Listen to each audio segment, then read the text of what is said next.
A navegação é uma prática milenar que remonta aos primeiros registros da história humana.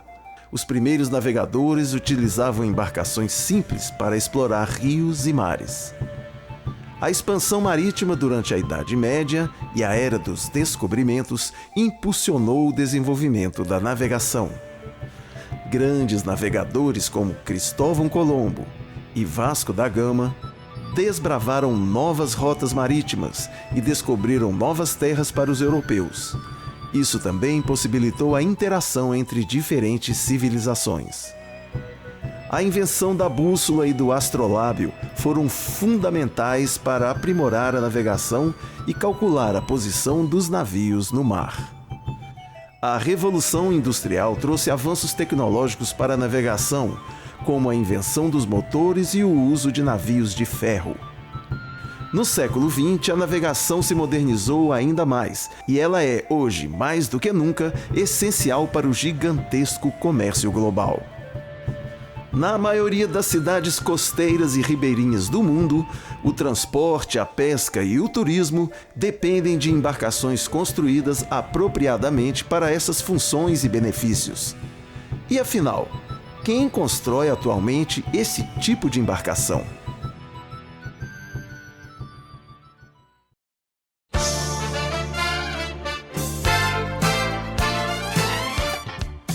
Estamos em Nova Viçosa, no extremo sul da Bahia, no Brasil. Esta bela cidade costeira é a sede de um município com cerca de 39 mil habitantes, numa área de mais de 1.300 quilômetros quadrados de extensão.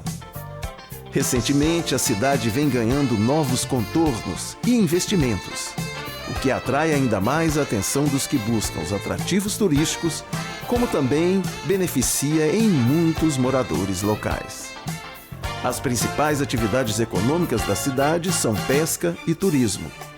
E nesse sentido, vamos logo direto ao assunto deste documentário. Fazer um barco como um desses aí requer um conhecimento prático elevado. É preciso moldar a madeira em curvas dinâmicas para se mover a embarcação pelas águas com segurança e eficiência. Não é tarefa muito fácil, não. Além da paciência para essa tarefa demorada, na maioria das vezes o construtor de barcos guarda em si um segredo que traz força, dedicação e paciência para a missão. É a paixão pelo trabalho. Eu tenho 3 profissões, mas a que eu amo fazer é essa aqui. Entendeu? Que eu trabalho, faço telhado, eu faço móveis, entendeu? Mas a profissão que eu amo, que eu faço com amor, é essa aqui. Eu sou acostumado à profissão, eu gosto de mexer, mesmo já estou cansado, 69 anos a gente cansa, né? Mas eu gosto da profissão. Alguém já disse que a gente tem que fazer o que gosta. Não é? Então, primeira mão é essa realidade de você fazer aquilo que você sente bem fazendo, né? Alguém chega aqui às vezes, rapaz, você é um artista. Eu falei, não é nada, é um arteiro. Eu aprendi com meu pai. Meu pai é um grande carpinteiro também. Hoje ele fala que eu trabalho melhor que ele, mas jamais eu vou falar isso, né? Faço do zero, reforma, mas aqui eu faço mais reforma. Mas quando parece para fazer novo, pego para fazer qualquer tamanho também. Isso veio de um amigo meu aqui, por nome Oswaldo Monteiro. Foi o primeiro professor meu que hoje eu agradeço a Deus e a ele por ter incentivado eu a começar a carpintaria com 14 anos, 13 anos, 14 anos de idade, né? Então, comecei com essa idade e até hoje ainda permaneço aí na profissão, né? Foi na beira do porto. Lá encontrei um senhor, um índio, chamado Seu Nandi. Pelo menos era conhecido por Seu Nandi. E eu fiquei olhando, ele estava reformando um barco. E ele percebeu, então, a minha curiosidade. E aí logo me chamou, você quer trabalhar, menino? Eu falei assim, quero. E aí começou. Daqui eu parti para o Rio de Janeiro, mas continuando na mesma profissão, trabalhei em várias estaleiras no Rio de Janeiro, Angra dos Reis, né? E sempre com barco. Depois fui para São Luís do Maranhão, mexendo com barco. E sempre na vida de barco. Tanto a parte mecânica, que eu faço as duas partes, faço a parte mecânica, e como eu faço a carpintaria naval. Sou registrado há 53 anos na carpintaria naval. Para mim aqui, graças a Deus, não para, entendeu? Tem sempre serviço, tem aqui. Mas a gente não pode pegar tudo de uma vez, porque aqui tá só eu e meu filho, então nós temos que mandar esperar. Mas muito fica me esperando, porque a confiança que ele tem em mim, entendeu? E o jeito que a gente trabalha aqui, a forma do acabamento nosso. E comecei a fazer pequenas reformas, né? Reforma uma ali, reforma outra aqui, e assim foi. E daqui a pouco a gente já estava construindo. São 50 anos, 53 anos trabalhando. 14 anos eu fiz o primeiro barco. Para a profissão mesmo foi 17, mas 14 eu fiz o primeiro barco meu. Foi até proibido pela Marinha, que eu era de menor, não podia fazer barco. Às vezes muita gente até chegou aqui me pedindo serviço aqui, mas não é todo mundo que eu gosto de arrumar, porque às vezes já vem com má intenção. Aí eu gosto sempre de trabalhar com meus meninos que tá aqui, é da família mesmo, entendeu? Do mesmo jeito que eu aprendi com o meu pai, que ele sempre gostou de trabalhar com os filhos dele, e eu estou fazendo da mesma forma. Primeira peça, o plano. Tamanho, largura, boca, comprimento. Chama uma peça por nome quilha, que é a espinha dorsal do barco. É o primeiro que o senhor tem que entrar com ela. A partir daí, roda de proa e cadastro de popa.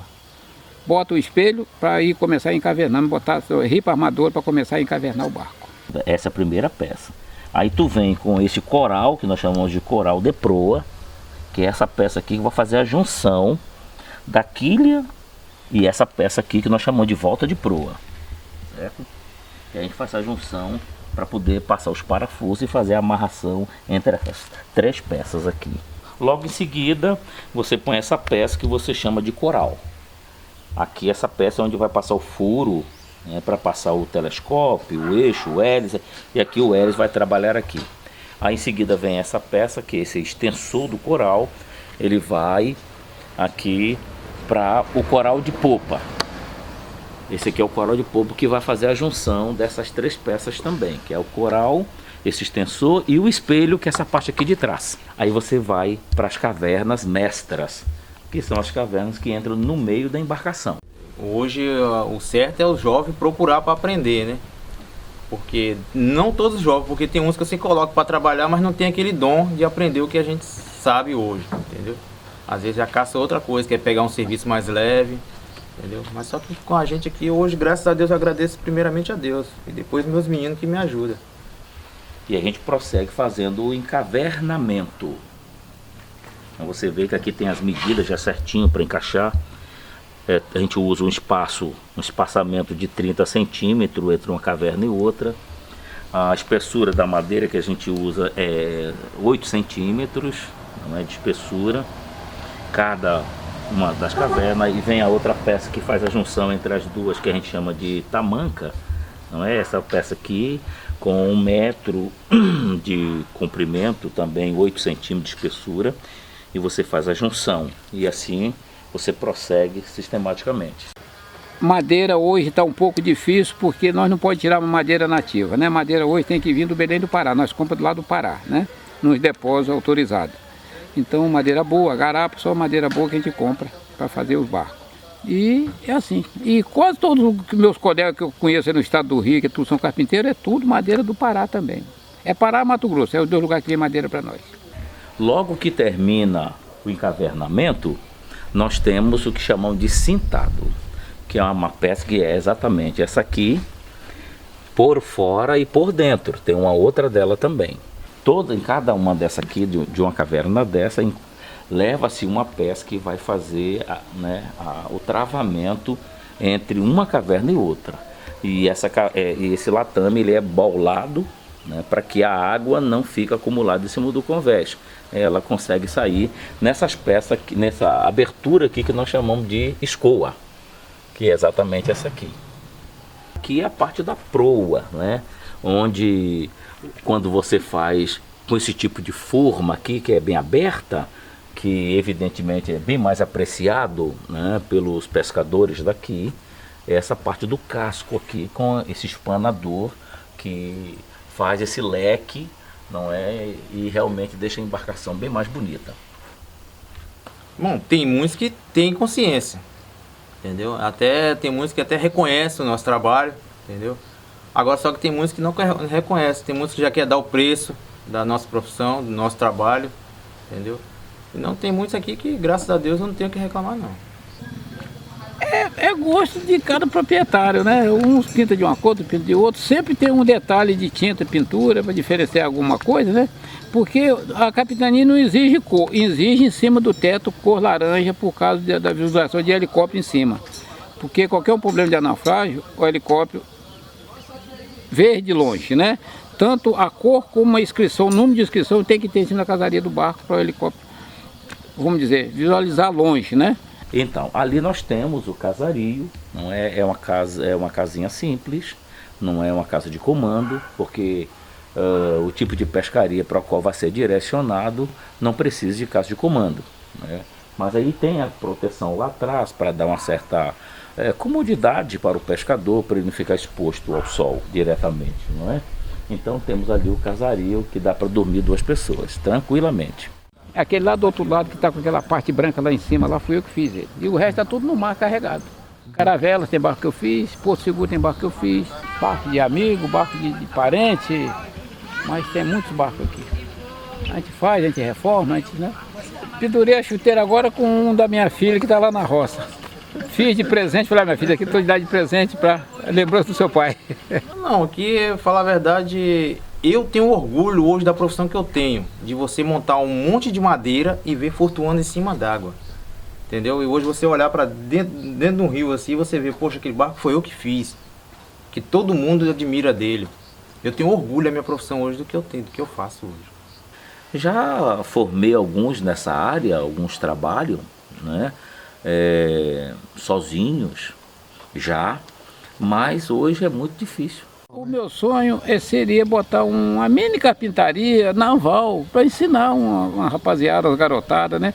Mas tinha que ter um recurso de alguém para incentivar a tanta rapaziada como eu, no caso, né? Eu trabalhar 1 mês, 2 meses em um barco, sem ter assim uma retribuição, não pode, né? Tem que ter, né? Se houvesse um incentivo do setor público, por exemplo, né? Sei lá, uma parceria, pelo fato também de sermos uma região pesqueira e uma das maiores rendas do município é a pesca em si, não é? Eu acredito que se tivesse um incentivo maior, isso daria em uma escala bem mais produtiva, o que ajudaria ambos. Pensa bem, não é? Mas esperamos que os setores que possam enxergar mais positivo essa área e aí facilitar de alguma forma, não é? Para que o próprio pescador em si, ele tenha a condição de não ficar empurrando com a barriga uma reforma que se faz necessário e até coloca em risco a própria vida, não é? Mas que ele tenha a condição de fazer a reforma para que, evidentemente, ele possa ir pescar e não ter risco de vida. Que continuasse as profissões de quem está indo embora, né? Para não parar, porque barco não para, né? Barco não para. Aqui, em toda a parte do Brasil ou do mundo, é barco, né? Então, muitos é de fibra, é de ferro, mas sempre tem, né? Então, eu pediria que a rapaziada criasse um incentivo para continuar, não deixar, vamos dizer, a tradição morrer, vamos dizer, né? Não tem receio não, para mim eu continuo, eu tenho fé em Deus de parar aqui só o dia que Deus permitir mesmo. Passando de pai para filho, esta verdadeira arte vem dando sustentação a uma cadeia de produção que se estende por anos. Em muitos lugares, o barco é o carro em ação. É quem conduz pelas águas todos os processos de vida para muita gente. É uma nave flutuante que, olhando assim, tão elegante navegando por aí, faz às vezes a gente até se esquecer que tudo começa na arte do Criador maior, que deu ao homem a inteligência, as mãos e os materiais para a construção de todas as boas obras.